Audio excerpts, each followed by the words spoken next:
turagusuhuje ariko nanone kandi tuguhaye ikaze kuri wowe ukurikira ibiganiro bya M247 TV. Ariko nanone reka tubanze tukubwire gufata umwanya muto niba bitakugoye ugakora subscribe kuri M247 TV. Ariko reka tunagushimire wakoze subscribe kuri M247 TV, ari nayo mpamvu tugushishikariza gukora subscribe wowe utarayikora. Ariko tunagushimira by'umwihariko wowe ukurikira ibiganiro bya M247 umunsi ku munsi.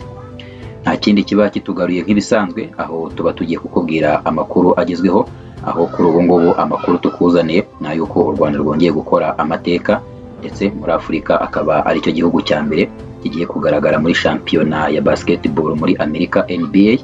Akaba hagiye kugaragarayo Visit Rwanda, ndetse u Rwanda rukaba rwanageze no muri National Football League cyangwa se iyi ngiyi ikabizwi nka NFL muri Leta Zunze Ubumwe za Amerika.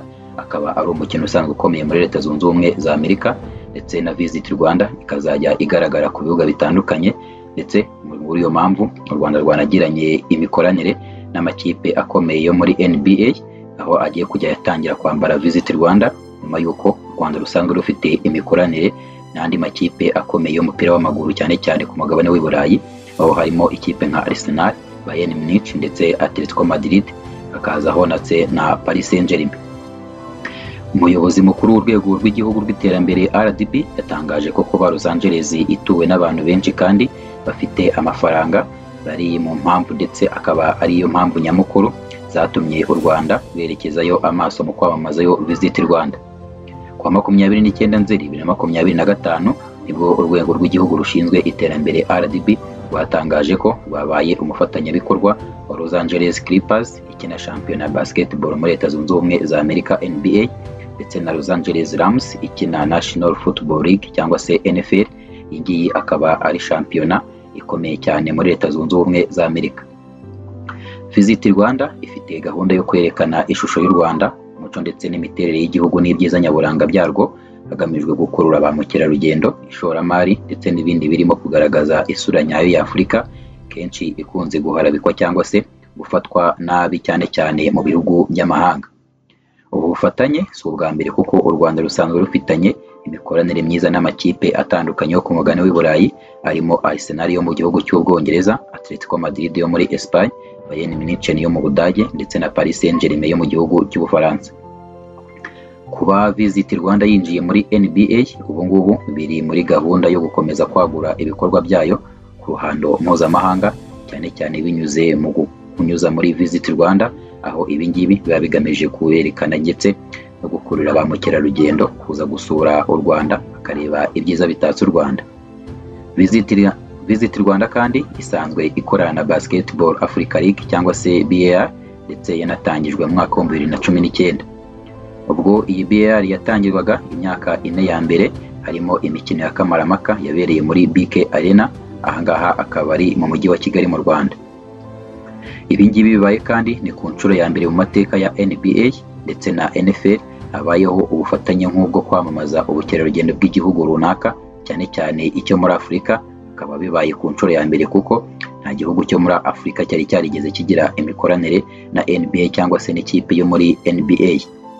Aya makipe yombi azamamaza Visit Rwanda mu buryo butandukanye, aho kuri Los Angeles Clippers ibaye umuterankunga wa gatatu igiye gushyira ku mwambaro wayo guhera mu mwaka wa 2017, ubwo NBA yemereraga amakipe kwambara imyambaro iriho ibirango by'abafatanyabikorwa batandukanye. Perezida wa Korowenke Holding Limited uyu nguyu akaba ari Otomeri yavuze ko gukorana na Visit Rwanda ari amahirwe adasanzwe kandi ko hari byinshi bazungukiramo.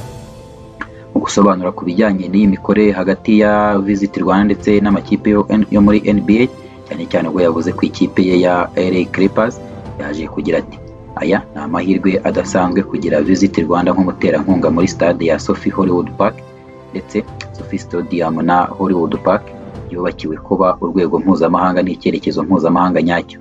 Twishimiye kuba u Rwanda binyuze muri RDB barahisemo kwamamariza ubukerarugendo no gusura u Rwanda hano muri Hollywood Park, ndetse bizakira ibikorwa mpuzamahanga bikomeye mu myaka mike iri imbere.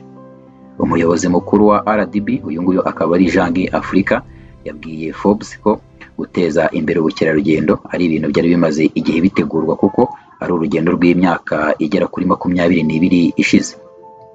Yavuze ko ubushake u Rwanda rufite bwatangiye mu mwaka wa 2003 ubwo igihugu cyiyemezaga ndetse kigashyiraho gahunda yo gushyira imbere ubukerarugendo mu Rwanda. Nyuma yo gushyiraho ingamba zihamye, u Rwanda rwatangiye gushyiraho ndetse no gutunganya ahantu hashobora gusurwa, ndetse nabwo batangira ibikorwa byo gucunga ingagi, kuvugurura parike nka parike y'igihugu ya Nyungwe ahashyizwe Canopy Works, ndetse n'ibikorwa byo kurira imisozi byatumye parike y'igihugu y'Ibirunga isurwa cyane cyane, ndetse n'ibindi bitandukanye bikomeza gukurura aba mukerarugendo kuza gusura u Rwanda. Jangi Africa ikindi yagaragaje nuko u Rwanda rwashoboye kugira sosiyete y'indege ndetse no gukorana n'izindi kugira ngo rubashe kwihuza n'abatuye isi mu bice bitandukanye ndetse no mu buryo bworoshye.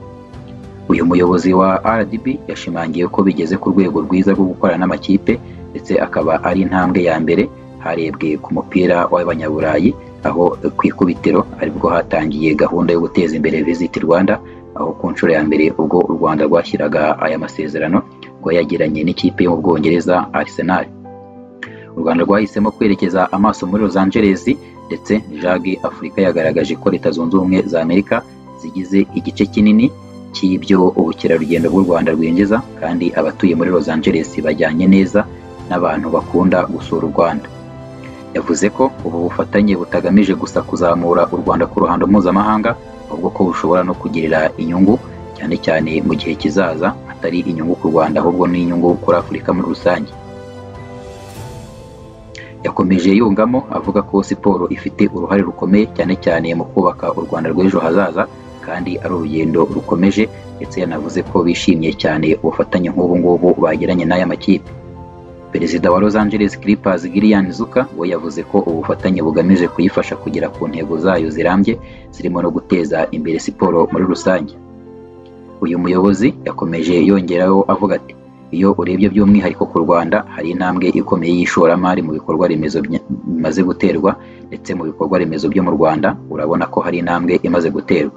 Urebye mu bikorwa remezo, ikoranabuhanga, uburezi ndetse n'urubyiruko rwabo, bafite urubyiruko ruri gukoresha cyane cyane ikoranabuhanga. Ku rundi ruhande, ubufatanye na Los Angeles Rams ndetse na Visit Rwanda ni amateka akomeye muri shampiyona ya National Football League, aho muri American Football ikomeje kwaguka mu bihugu bitandukanye bigize isi. Mu gihe abafana bazaba bicaye muri Sophie Stadium, imwe muri stade nini ku isi kuko ishobora kwagurwa ikakira abantu bagera ku 100,000, abayirimo bazajya babona ibirango bya Visit Rwanda ndetse biri kuzenguruka muri stade nk'uko byasobanuwe na Jangi Africa. Uyu nguyu akaba ari umuyobozi wa RDB. Visit Rwanda kandi izajya inyuza n'amatangazo yo kwamamaza mu buryo bw'amashusho kuri televiziyo ya rutura iri muri stade ndetse no ku bibuga bindi biyishamikiyeho, byose bikazaba bigamije mu kumenyekanisha u Rwanda cyane cyane ku ruhando mpuzamahanga. Perezida wa Los Angeles Rams Kevin Demoff nawe yashimangiye ko ubwo bufatanye buzatuma ikipe yabo igira abafana ku ruhando mpuzamahanga, ndetse ko na shampiyona ya NFL muri rusange ikazamenyekana binyuze muri iyi mikoranire bagiranye n'u Rwanda. Yavuze ko mu bijyanye n'uko Rams isanganywe ubucuti na Arsenal FC yo mu gihugu cy'Ubwongereza, bari bafitanye isano ya bugufi, ndetse na Visit Rwanda akaba ari nabyo byaje koroshya iyi mikoranire hagati y'impande zombi. Mu masezerano LA Rams yaje gushyira ahagaragara, ndetse yavuze ko izajya yambara Visit Rwanda mu mugongo, ndetse n'ibirango byayo bishyirwe kuri stade, cyane cyane ku mikino bakiriye kuri stade yabo. Yitezwe ko ubufatanye buzatuma abakurikira NBA ndetse na NFL batekereza ku ngendo zo kuba baruhukira mu Rwanda, ndetse bakanabona umwanya, ndetse bakaza no kubona amahirwe y'ishoramari ahari, ndetse nayo bakazaba bayabyaza umusaruro, bityo bikazagirira inyungu haba ku ruhando mpuzamahanga, ku Rwanda, kuri Leta Zunze Ubumwe za Amerika, ndetse no ku bantu bazajya bifuza gusura u Rwanda, nk'uko impande zombi zakomeje kubigaragaza, cyane cyane binyuze muri aya masezerano yashyizweho umukono.